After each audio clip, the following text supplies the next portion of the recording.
The story's been told 1,000 times, but I was one single little rockabilly guy growing up in the 80s out in Iowa all by myself.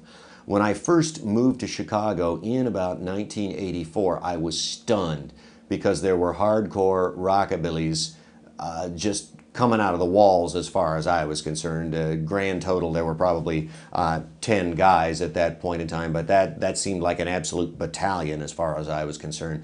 And they were tattooed up one arm and down the other, and they all smoked cigarettes with no filters on them, and they had mile-high pompadours, and they all drove old cars, and I thought, these guys are the coolest thing I have ever seen. And by golly, they were nice enough to take me in and make a friend out of me and show me around Chicago.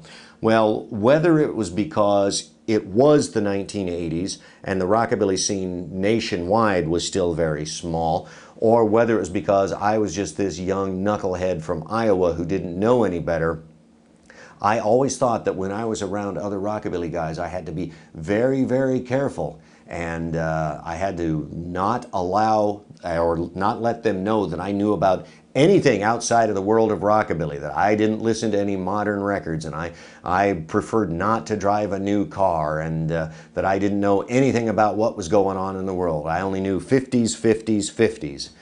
Well, fortunately, time has passed and the rockabilly scene has grown, and we've all come to realize that, yes, we all do love rockabilly music and its attendant forms, western swing and jazz and R&B and soul music.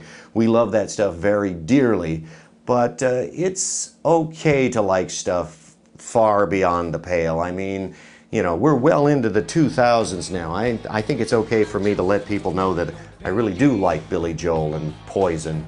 Well, I like Poison's first two albums, but that Unskinny Bop album, I don't know, that was just too commercial. It's okay, right?